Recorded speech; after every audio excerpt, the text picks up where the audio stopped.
Hi, Ray here. Hey, do you have places in your shop or garage where the base of the drywall has been beaten up over the years because it was never trimmed out? Looks pretty bad. Wouldn't you rather that it looked like this? If so, stick around. I'm going to show you how to trim out your garage, protect those walls, and all for around $50. If you like this video, don't forget, like and subscribe.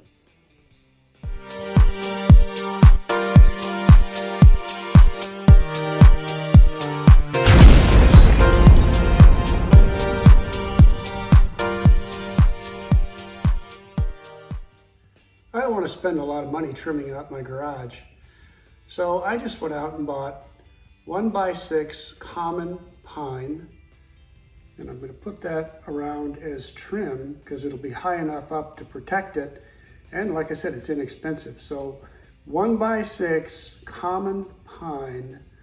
I'll do this whole garage for about $45 in trim. Now, as you can probably imagine, I'm not going to spend a ton of time trying to trim out the garage. One thing I am going to do, though, is the top edge. I'm going just to run my router across that really quickly just to round that off so pieces won't catch on that and break the edge. And that shouldn't take very long to do.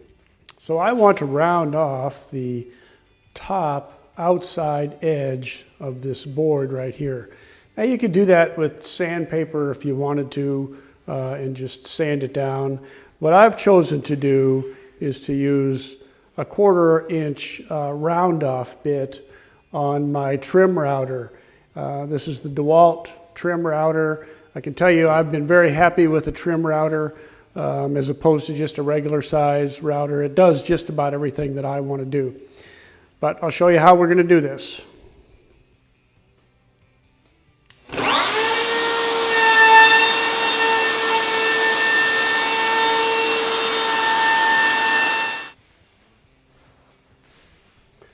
So just that fast, we rounded off the whole edge of that board. So you can see the difference between the two edges here. This has got that really sharp edge, and if something were to catch on that, it could tear that out. Whereas this is nice and rounded, so if something were to hit on this, it's more likely just going to slide off without ripping out any part of the wood. So that's why I'm doing that nice rounded edge. So some of the differences that you'll see when you're using a common lumber like I'm using for this trim versus a higher grade lumber, if you go to Home Depot, they'll say it's a select board, so it's a little higher quality. But you'll notice that the select board is a little bit more smooth. The grains are a little bit nicer. The common board is a little bit rougher. You've got a lot more knots and so forth in the common lumber. And sometimes I find that you have to be more selective when you're choosing through a pile of common lumber because it could tend to be a little bit more warped sometimes or split. So you just have to be a little bit more careful when you buy it. But frankly, as far as the looks go, even though it's a little bit rougher, putting this down for a base trim in a garage is just fine. And personally, I kind of like this knotty pine look like this. If you remember homes back in the 50s and so forth, they would build entire walls. They would erect entire walls with a knotty pine, which, I guess kind of growing up in that age, I always remember that, and I find that to be kind of attractive. So this really is a nice looking piece of wood. And it'll do fine for our purposes. We don't need to spend the money on select lumber. If I was building a cabinet or something, I'd use select lumber. But for purposes like this, save your money. Just use common lumber. So what we'll do now is put a coat of polyurethane on this wood. Now, it will bring the grain out a little bit more, and it'll give it a little bit of a luster. But that's really not my purpose here. What I want to do is just sort of protect it a little bit more on the outside. And the polyurethane will dry to a hard coating, and it'll help protect this wood a little bit more. And also if I were to splash water on it or something, this would not let the water penetrate or whatever I would spill on it. So coat of polyurethane. I may go crazy and do two, we'll see, but I doubt it. I think probably I'm going to be happy with one coat of polyurethane. Just get a good spread on there, make sure it all gets covered really well. I'm not going to do the underside against the wall. I'm not going to do the bottom because I'm going to keep it up off the floor when I put it on there. So again, I'm not going crazy. It's a garage, so we're just going to try to put it in as quickly and inexpensively as we can. I mentioned how the polyurethane will bring out a little bit of luster, and you can see the kind of sheen on these ones that I have just done with the polyurethane. And you can see how the knots and the grains, and it makes the wood just a little bit darker compared to the untreated piece right here. So it makes it a more attractive wood. So all of our boards have been covered with polyurethane. Takes at least 2 hours for that to dry before I can work with it. I'll probably give it a little bit more time than that. But you'll notice a lot of stuff stacked up here on my workbench. And probably the first thing I'm going to work on right here, you see my drywall mud and some tape there.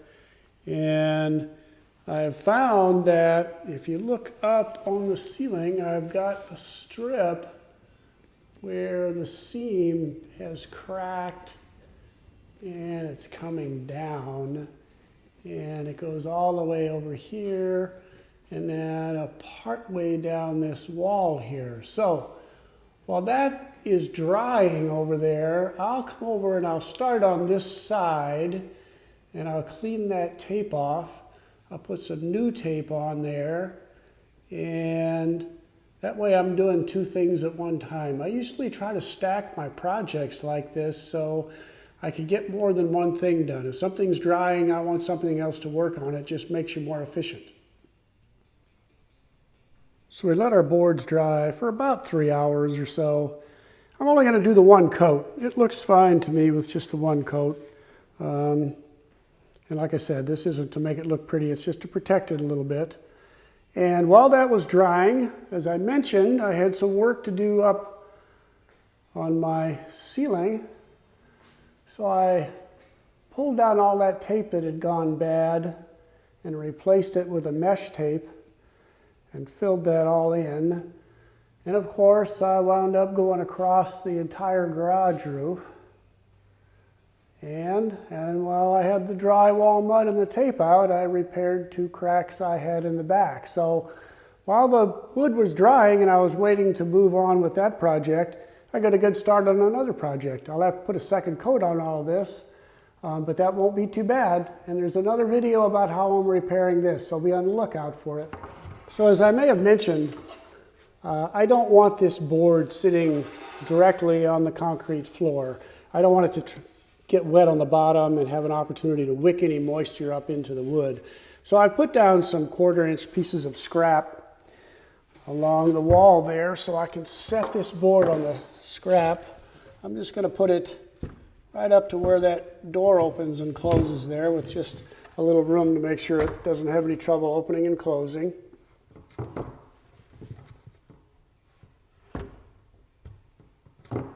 So right there looks perfect. So we're going to get our nail gun out and nail that in.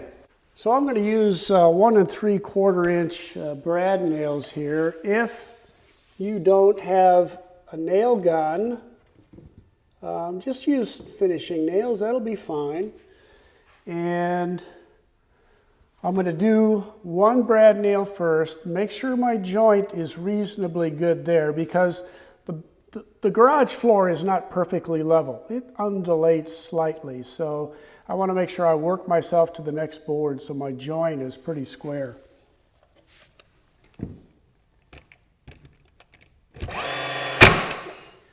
So here's where the 2 boards come together, and I put 1 strip under there to make sure that my seam was pretty level. You know, most time if you do trim, we'll cut this at a 45 to sort of hide that seam. But again, I keep saying this, it's just a garage, so I'm just going to butt these up against each other, and I think that'll be just fine. So what we'll do now is we'll go down to that end. We will have to cut a board to go to the corner. I'm just going to butt the boards together. I'm not going to do 45s, and make sure that they're all level down there, and then we can nail them in.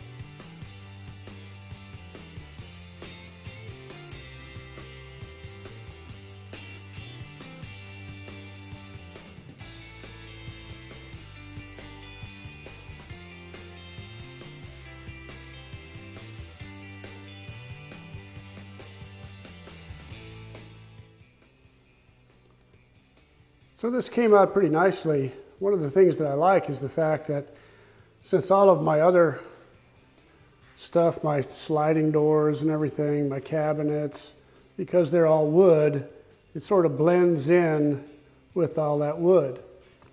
And I didn't do a lot of video, or at least talking on the video as I was doing this. I mean, let's face it, it was sort of measure, cut, repeat.